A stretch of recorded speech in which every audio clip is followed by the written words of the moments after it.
Қайырлы күн баршаңызға. Бүгін сіздермен өте дәмді бауырдан торт дайындайтын боламыз. Ол үшін ең алдымен бауырымызды осылай жуып, тазалап, кішірек бөліктерге бөліп, блендерға салып, ұсақтап алатын боламыз. Мясорубкада да ұсақтап дайындап алсаңыздар болады. Қалғандарында блендерден өткізіп, бәрін осылай дайындап аламыз. Ендігі кезекте арасына салатын салмамызды дайындаймыз. 3 орташа сәбізімізді ашып, осындай ірі үкіштен өткізіп, дайындап аламыз.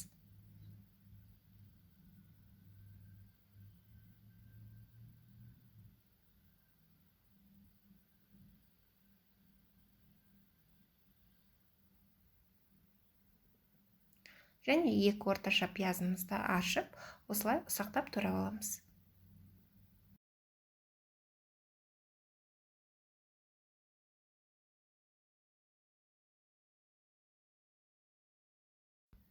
Турап алған пиязымызды табамызға май құйып қыздырып, салып қуырамыз. Жақсылап араластырып, біраз қуырып аламыз. Сәл қуырған соң, сәбізімізді салып, бірге араластырып, жақсылап қуырамыз. Толық жұмсарғанша қуырып аламыз.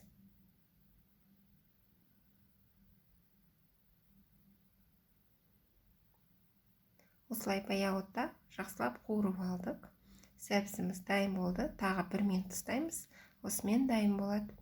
Кеңірек ыдысымызға 2 жұмыртқа, 1 шай қасық тұз және жарты шай қасық қара бұрыш салып, және де кішкене сүт құйып, оның үстіне 50 грамдай ұн салып, жақсылап араластырамыз. Азырақ сүтте араластырсаңыздар, ешқандай кесек қалмайды. Араластырып алған соң, бауырымызды қосамыз. Бәрін жақсылап араластырамыз.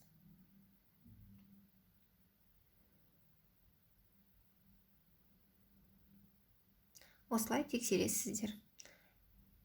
Қою болса, сәл сүт қоссаңыздар болады. Мен тағы да кішкене блендермен араластырып жібердім, және 1-2 жас қасықтай сұйық май қостым. Жақсылап араластырамыз. Құймамыз дайын болды.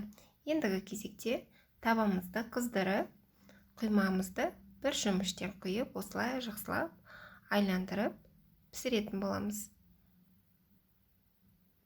Міндетті түрде екінші жағын аударып пісіреміз.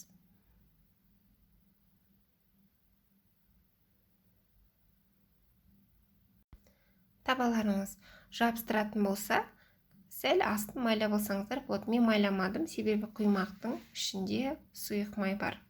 Бірден осылай пісіре береміз. Қалғандарында дәл видеодағыдай пісіріп дайындаймыз. Ендігі кезекте 3-4 тіс сарымсағымызды ұсақтап турап дайындап аламыз.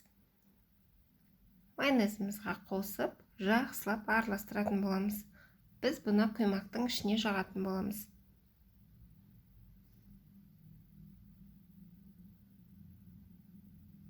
Құймақтарымыз дайын болды.